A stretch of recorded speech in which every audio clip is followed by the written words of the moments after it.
Halo guys, kembali lagi dengan gue Kuro guys. Kali ini mari kita lanjutin pembahasan novel Kage no Chichiryoku-san ni Narita Kute sebelumnya atau part 29. Jadi yang belum nonton part sebelumnya, gue saranin kalian buat nonton dulu biar lebih enak memahami alur ceritanya. Oke, langsung aja kita masuk ke konten.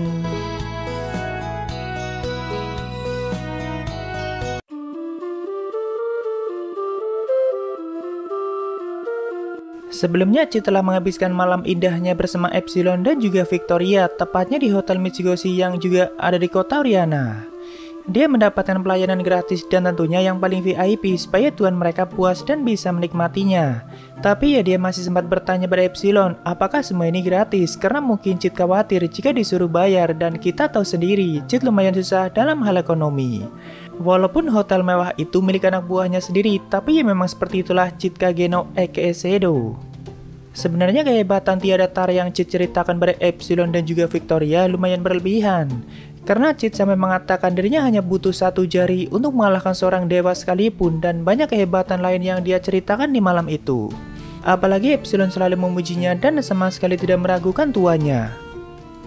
Lalu di hari berikutnya, Chit pergi menuju istana lumayan pagi dan berniat mulai menjalankan rencananya. Tapi di sepanjang perjalanan, Chit merasa kalau semalam dirinya digunakan sebagai kelinci percobaan oleh Michigoshi. Jadi Michigoshi kan membuka banyak cabang hotel di kota-kota lain termasuk Oriana yang belum terlalu lama. Nah, mereka juga menyediakan pelayanan seperti spa, kecantikan, dan sebagainya yang memang belum ada di dunia itu. Tapi pelayanan seperti itu baru akan mereka sediakan tidak lama atau baru akan rilis. Dan semalam Chit menikmati itu semua, jadi dia merasa telah digunakan sebagai kelinci percobaan walaupun ya faktanya dia sangat menikmatinya. Tentunya ide seperti itu juga anggota Shadow Garden dapat dari Chit dan mereka langsung mengembangkannya. Sebelumnya kan Chit sudah mengetahui alasan kenapa Rose mau menikahi Asad, yaitu karena ibunya digunakan sebagai sandera oleh Asad. Jadi tujuan Chit hari itu adalah menemukan keberadaan sang ratu dan membantu Rose supaya bisa menyelamatkannya. Karena dengan begitu Rose akan kembali ke dirinya yang dulu dan meneruskan tujuannya untuk menjadi penguasa Oriana. Dia akan bangkit kembali lalu membunuh Asad dan menyingkirkan siapapun yang menghalangi jalannya untuk menjadi penguasa. Dalam pemahaman Chit kan seperti itu dan dia menganggap kalau Rose Oriana adalah orang yang cukup kejam dan punya ambisi yang sangat besar. Tindakan Rose yang membunuh ayahnya sendiri juga dipahami oleh Chit seperti itu. Ya pokoknya bagi Chit sosok Rose yang sebenarnya bukan orang yang cengeng, malahan dia punya ambisi besar menjadi penguasa dan akan menyingkirkan siapapun yang menghalangi jalannya. Maka dari itu peran Shadow kali ini adalah membangkitkan sosok Rose yang sebenarnya. Jadi nih MC sudah menemukan peran baru yang paling cocok untuk masalah kali ini guys. Yaitu sang penguasa bayangan yang membangkitkan penguasa legendaris dan membantu rencananya.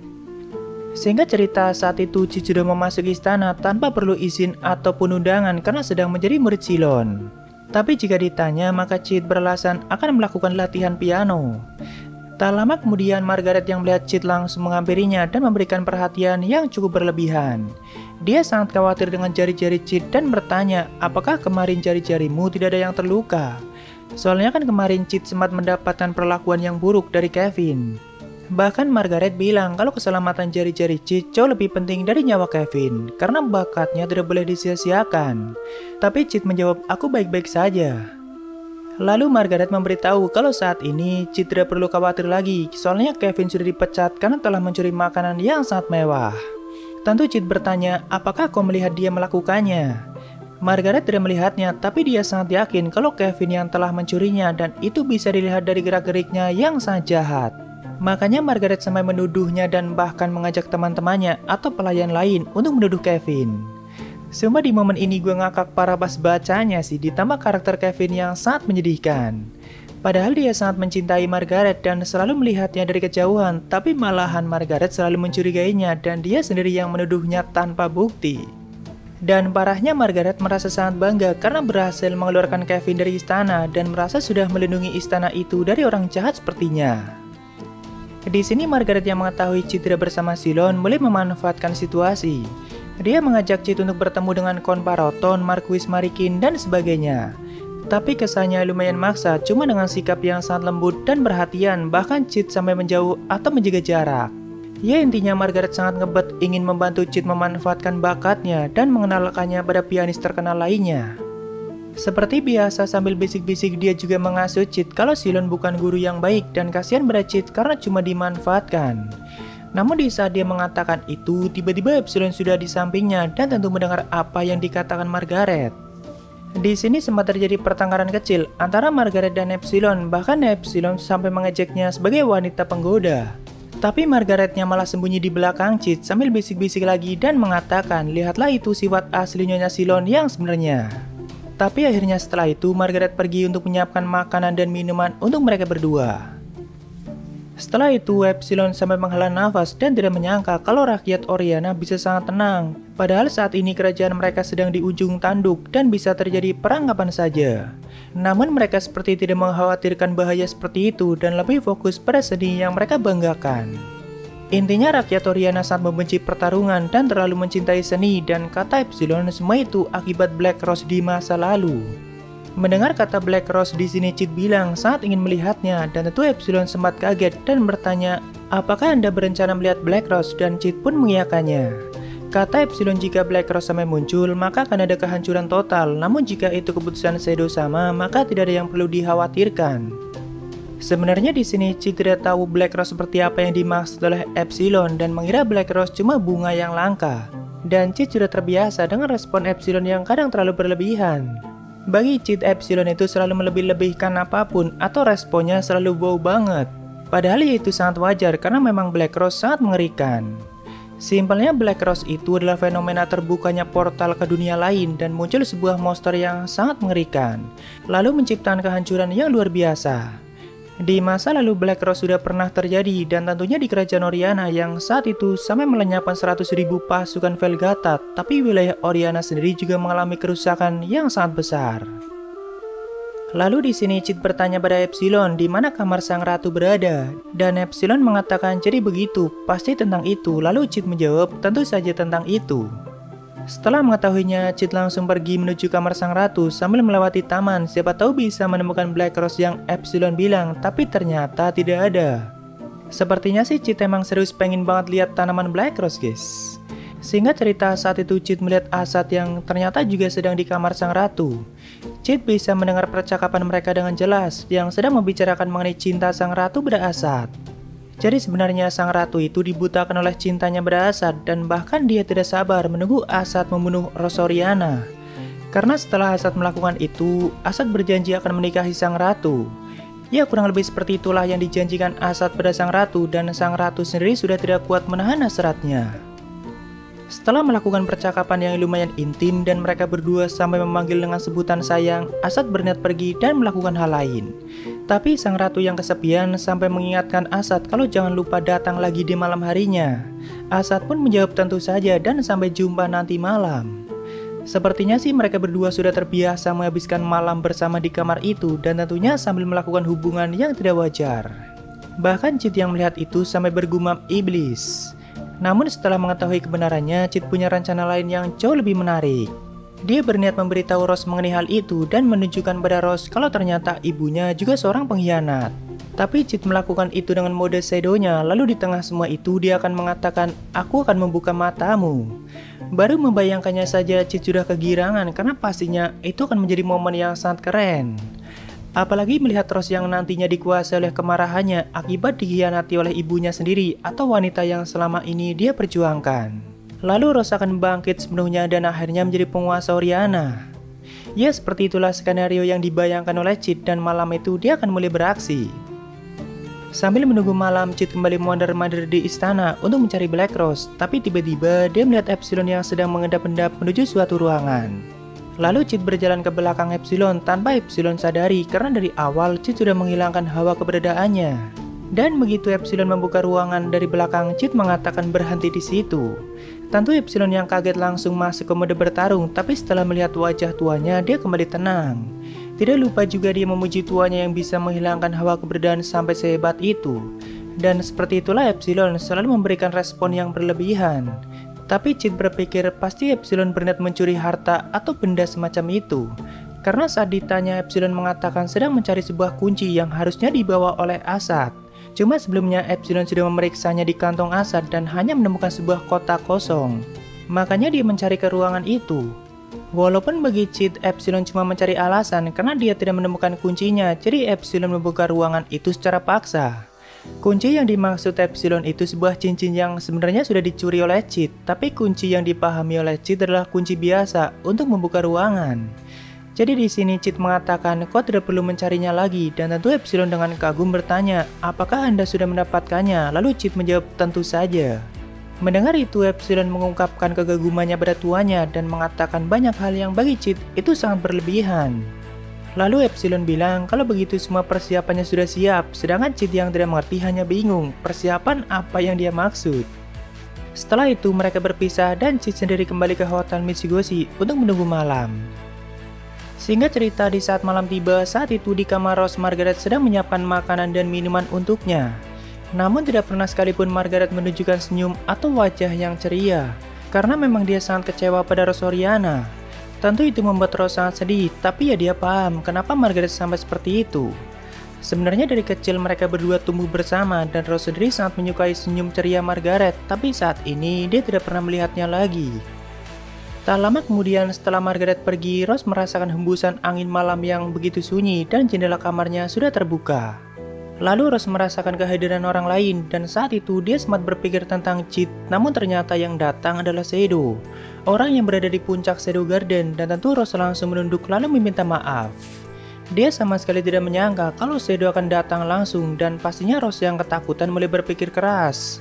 Apa tujuan Shadow datang menemuinya? Apakah dia sendiri yang akan mengeksekusi Rose Oriana karena telah dianggap sebagai pengkhianat atau ada kepentingan lain? Yang pasti Rose merasa gugup, takut, dan merasa telah mengecewakannya. Karena Shadow sudah banyak membantunya dan memberikan tempat yaitu Shadow Garden, namun Rose sama sekali tidak bisa membalas kebaikannya dan malah mengecewakannya. Tapi tiba-tiba Shadow memberikan tanggapan yang sama sekali tidak bisa Rose mengerti, yaitu aku akan membuka matamu, dan itu adalah kalimat yang sangat dalam. Lalu sambil memegang tangan Shadow, Rose dibawa ke sebuah tempat yang bisa melihat kamar sang ratu dengan jelas. Dan Shadow mengatakan disinilah letak kebenarannya. Awalnya Rose cuma bingung dan tidak mengerti, tapi setelah melihat apa yang sedang terjadi di kamar ibunya, dengan sekejap ekspresinya langsung tidak karuan. Bagaimana tidak, saat itu dia melihat langsung ibunya yang sedang bermesraan dengan Asad.